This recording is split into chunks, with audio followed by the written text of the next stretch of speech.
For Wall Street Media, this is Nikki. I'm here with Doug, and we'll help you make money in the stock market with information you can't find anywhere else. What do you have for us, Nikki? Tech stuff? Tech stuff. I'm so good at tech stuff. Yes, you are. You get a lot of practice. I know it all. Yeah. We're going to have a little quiz at the end of the show. Peter Rogers, SVP of IR for Microsystems, MCRS, said they just launched a product called Symphony, which allows for web-based sales. He also said that even though they are in 150-plus countries, the level of technology in many areas allows plenty of room for growth. Neil Moses, CFO of Parametric Technology, PMTC, talked about the announcement a month ago for a win of a collaboration and data management benchmark with EADS, which gives them an opportunity to proliferate their software throughout the EADS organization.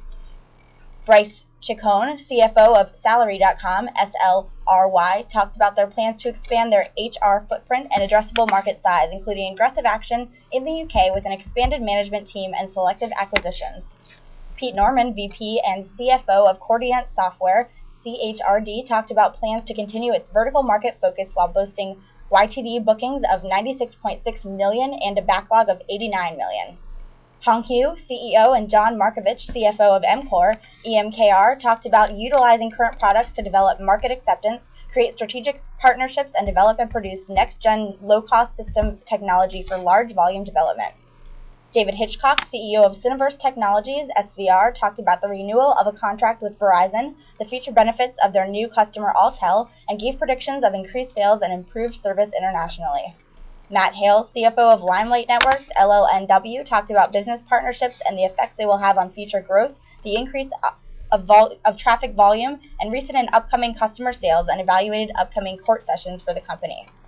Bill McDermott, executive board member of SAP AG, SAP, said they have seen a triple-digit year-over-year growth rate in China, and when they launched Business by Design in 2009, China will be one of the 6 markets they initially tackle. Don Volk, CEO of KNXA, talked about their advised guidance they issued yesterday, saying the current market environment remains challenging, though there are a number of indicators for long-term growth. He said they also plan to continue executing against their share repurchase program to enhance shareholder value. Okay, guys, I'm going to give you a little tech news here and a little tech investing advice, okay? I'm the only one who knows anything.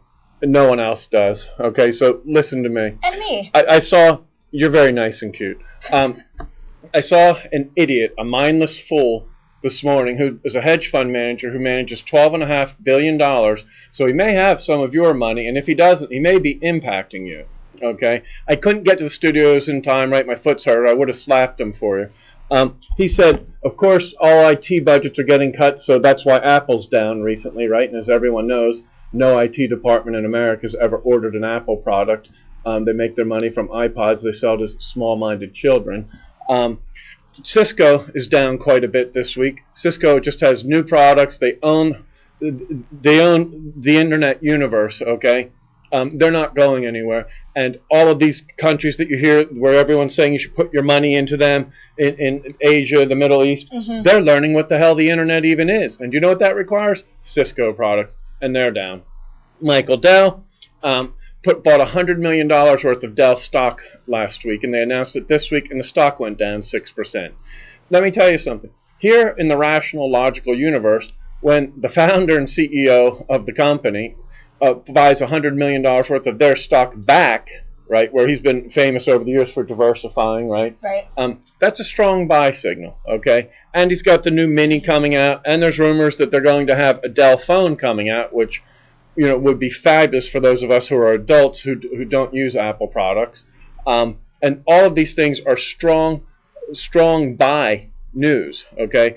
Tech is not going away. If you've been watching the show, last October, all the mindless idiots and the lemmings, analysts, strategists, pundits, who know absolutely nothing and actually don't have any money in the stock market. So it's not a surprise they know nothing. It's like someone who's never cooked a meal telling you what you should do, right? Let's listen to people that invest their own money in their picks. Susie Orman has all the women's shows. All of her money's in municipal bonds. She doesn't own any stocks. Did you know that? Unbelievable. Okay. All the hosts on CNBC don't own any stocks.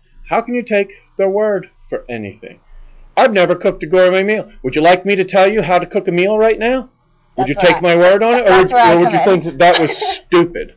Okay, well, it's just as stupid for you to listen to them. Last year, they told you that online retail was going to get killed. They took the knees out from Amazon, which just keeps coming up with innovative products, the Kindle, right? They're unboxed, they're streaming, they're booming. They're up online retail was up 78% year over year. They don't know anything at all. If they did, they would have money. They wouldn't be sitting around telling you what to do. They would have money. They don't know anything, and don't let them scare you away. This is what always happens. The know-nothings always say the same worthless things, and they scare away the little guys from watching this stuff and get out of the stocks, right? And this is when you make your most money, is in the toughest markets. You don't know it, and it's a little scary, right? I have Seagate. Seagate makes great hard drives. They have great products coming up. We just did them last week at Needham's hard drive event, okay? They've got a 1.5 terabyte 3.5-inch drive coming, a 500 gig notebook drive coming, right? They pay a 3% dividend for a friggin' tech stock, and they're a brand name, right? And they're at a 52-week low.